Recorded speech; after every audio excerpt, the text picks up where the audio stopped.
Just Dance! Yay! Oh my god! This is what we've been waiting for! This is what we've all been waiting for! Just Dance! EA! Ubisoft! E3 2015! No. This is the wrong room? So, alright.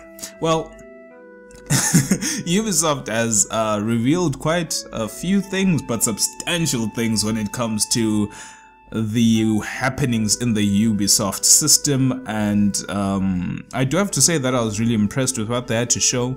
I'm just gonna talk about a few things that really caught my attention, and for those who are still angry that I can't talk about everything, all I can say is I would if I could, bitch.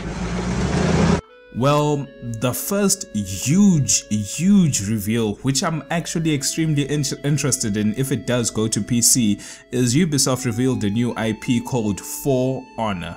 And the trailer looked amazing and the gameplay looked fun and very good. It's a melee combat sword and shield melee fighting game. 4-on-4 multiplayer, and within this game there'll be different races: Vikings, knights, samurai, you name it, it's potentially going to be there. And then this 4 versus 4 multiplayer game, which thrives on the theme of combat and melee, it kind of gave me a sense of Dynasty Warriors, not because it's similar in the sense that it's you against a horde of enemies, but it's two armies, or should I say 2 units. Maybe within an army there'll be like 50 soldiers, and within these 50 soldiers there are 4 players on your side and the 4 players on the enemy side. And the nice thing about it is that the war wages on. It's your job to root out the 4 enemy players in the opposition team. You can, of course, the AI and the enemy team will be trying to kill you off as well, so you have to go through the different AI combatants while trying to find the other 4 guys to fight and battle, and when you take out the 4 enemy players, you win the round. It was very intense. It has a different weapon skill and weapon move sets, and there was parrying, blocking. It was very tactical, slow-paced, deliberately heavy movement, such that each hit counts, and when you miss and make a mistake and whiff an attack, you can be punished severely. It's a very tactical game. It looked very interesting. I'm sure even fans of games such as Chivalry will have an amazing time with this game. It's in third person, it's an action game. There are different fighting stances, different movesets, like I was saying, and potentially some special moves for different weapons or certain classes. It was just amazing. They showed a reveal, they showed some gameplay. Not much is known yet. Potentially they'll talk about it throughout the development of this new IP. I'm not sure what platforms it's going to be on. I would hope that it's on every platform, because I wouldn't mind having this on PC and playing it with my friends. It really looks interesting. I wish that you would go research more on it. Look for it. For Honor by Ubisoft. It's a new IP. Really amazing. Sweet graphics. I love the art design. We just need to see more of the game to make a better judgment, I guess. And for the people who enjoy cars, enjoy driving, enjoy racing, and enjoy all of this with the company of their friends and rivals, The Crew was once released once upon a time. Some people say that The Crew wasn't really what they hoped it would be. It was a bit of a disappointment. Some people are happy with the game, but they gave a reveal that there'll be a new expansion to The Crew called Wild Run, which will give more maps, more gameplay events, and more multiplayer events for current players of The Crew to have fun with. It's a big racing game. You should go check it out. I'm not sure how you like it, but the new expansion is looking to be really good and will kind of give a lot of content for people, especially the multiplayer side of the game. With the new events, people can be rocking up, setting up new events and setting up new challenges within each other, within their crews, within opposition crews, trying to find who are the best racers in the region and who's the best driver. It's looking good, and I'm sure any crew fan will enjoy this. Big reveal, big reveal on the Division. I have some negatives and positives on this big reveal, but anyway, let's talk about it. From what we understand, the Division is a multiplayer squad-based action RPG. Within this game, you and your friends form a squad. Your friends may comprise of people on other computers or other consoles, and also players on mobile. For example, if you have a squad of 4, you can have 3 guys, maybe they're playing on their Xbox One or PlayStation 4 or whatever, and then maybe you have one guy who's late at night doing some night shift duty, and he's on his mobile device and is helping you guys tracking on your map. He is using the remote drone, tagging opponents, etc. Remote controlled activities can be done by a player or a friend who has a mobile device. This is really awesome.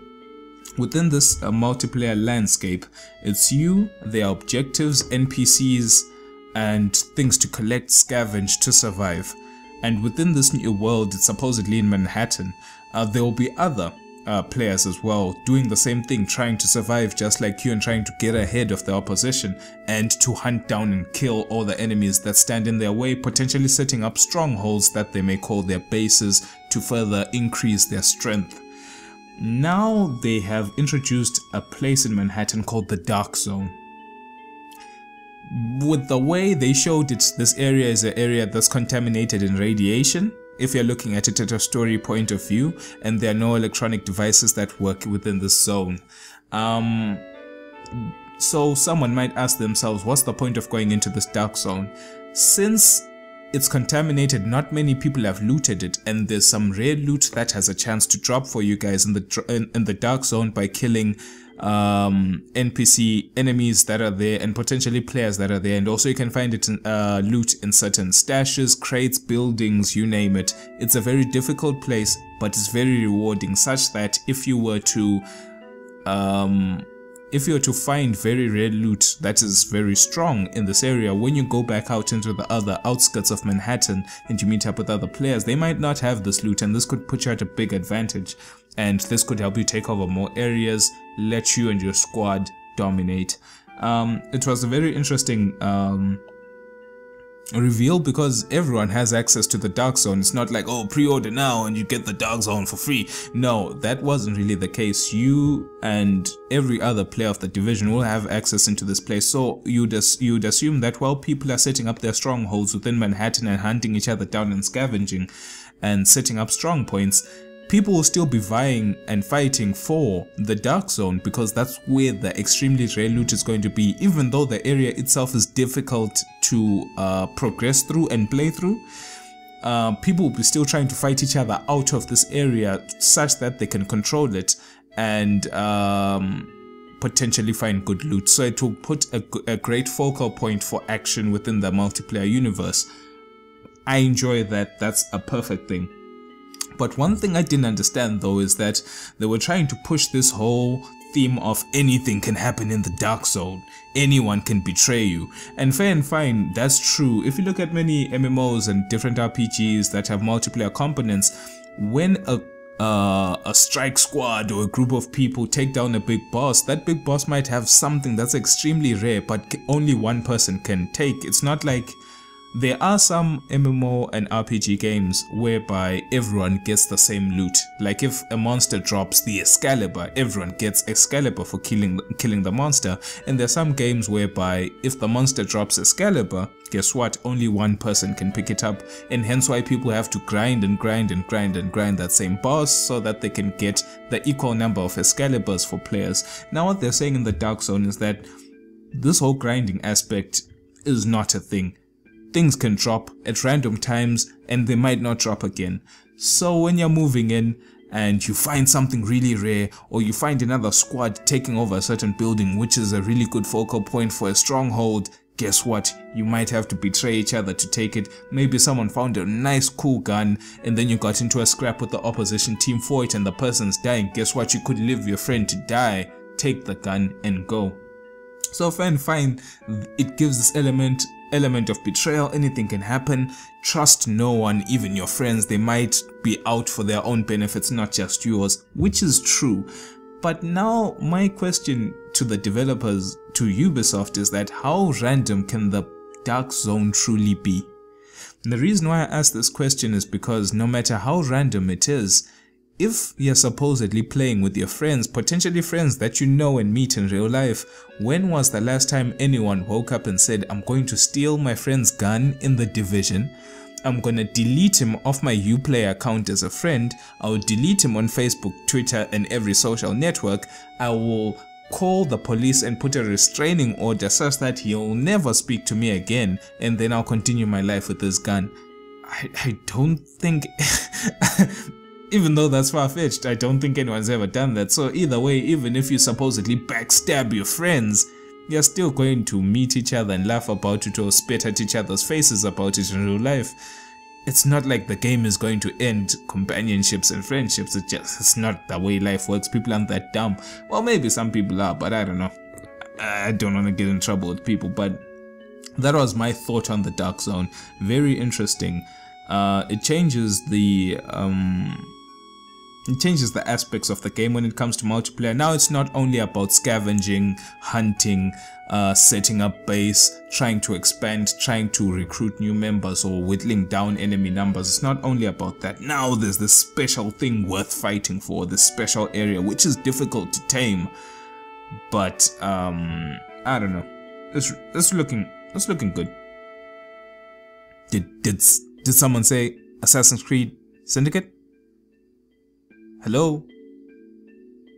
Hello, did someone say Syndicate? Assassin's Creed? Yes, that long franchise of games? Nope? No one? You sure? Alright, I guess I must be hearing things. Moving on. More Tom Clancy stuff. Ghost Recon's back. I enjoyed Future Soldier. That was the last installment I believe that was released and I ever played. I freaking enjoyed Future Soldier, and now there's Ghost Recon Wildlands, set in Bolivia with the drug cartel, more tactical shooting, not as futuristic but tactical, nitty-gritty 4-player co-op in an open world. This time it's going to be an open world. Future Soldier was based more on mission-based structure. This one's going to be open world in Bolivia, whereby you are able to meet up with your 4 friends online, you co-op, you go into the cities of Bolivia, you go in there, you set up base, you collect your equipment, you buy certain equipment, you trade, you talk to NPCs, you get information, you get locations, and you go in, you execute your missions at your own leisure, such that you can create your own story. Fair and fine, the story has its own, the game has its own story in Bolivia with the drug cartels, but now how you tackle the situation's up to you. So let me give you a little breakdown as an example. You meet up with your friends, you are in a marketplace. You decide, hey, we're short on ammunition, let's go to the local gun dealer and get some ammunition for our weapons. You go there, you buy. The gun dealer says, yo, I heard you're looking for such and such a drug dealer. And then you'll be like, yeah, for sure, we're looking for that person. Do you have any information?